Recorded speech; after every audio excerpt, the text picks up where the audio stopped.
যত সবচেয়ে খারাপ প্রকল্পগুলো যেখানে একটা বালিশের দাম অত ধরা হয় বা একটা প্রতি ইউনিট বর্গফুটের কনস্ট্রাকশন কস্ট এত ধরা হয়েছে, এগুলো অধিকাংশই এসেছে স্বায়ত্তশাসিত সংস্থাগুলোর কাছ থেকে, সবচেয়ে বেশি এসেছে।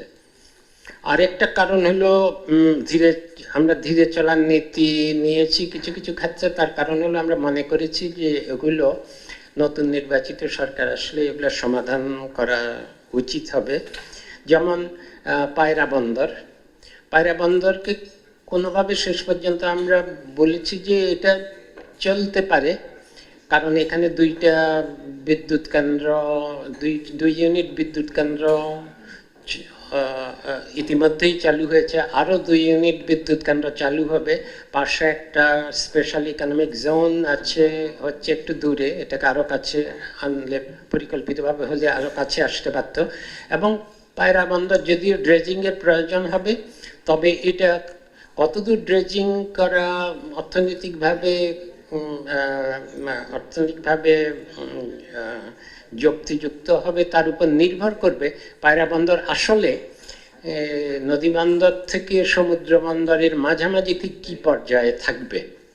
এই কারণে পায়রা বন্দর থাকবে, এটা আমরা অনুমোদনও দিয়েছি একটা পর্যায়ে। কিন্তু যখন আরও কিছু প্রকল্প পায়রা বন্দরের আসলো, যে এত বড় আবাসিক ভবন এবং অন্যান্য ভবন নির্মাণ করতে হবে, কেন নির্মাণ করতে হবে? কারণ একটা সমুদ্র বন্দরের জন্য কি কি অবকাঠামো দরকার। তখন আমি বলেছি যে সেটা আমরা অনুমোদনই করিনি।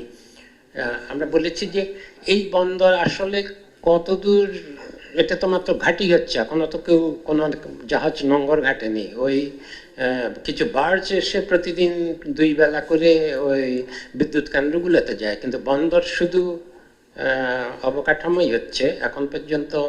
এটাতে মানে কোনো জাহাজ এসে ভেড়েনি।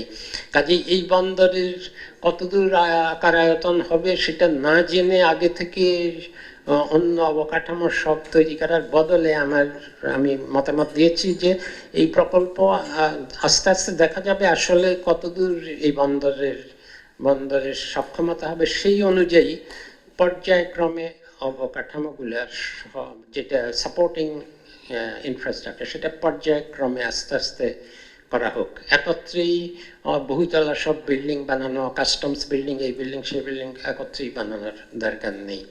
এটা হলো ধীরে চলার নীতি। আরও কিছু আছে, মেট্রো রেলের ব্যাপারে আছে, এখানেও খরচ কমানোর ব্যাপার আছে। মেট্রো রেলের যে চলমান 6 যেটা চলছে এখন, এই প্রকল্পেরও তো কিছু দূর বাকি ছিল। সেটা ছিল যে কমলাপুর পর্যন্ত, থেকে মতিঝিল থেকে। সেখানেও সেই প্রকল্পটা সেইটুকুর জন্য অনুমোদনের জন্য এসেছিল। সেখানেও আমরা 2-3 হাজার কোটি টাকা, আরও বেশি কোটি টাকা কমানো হয়েছে।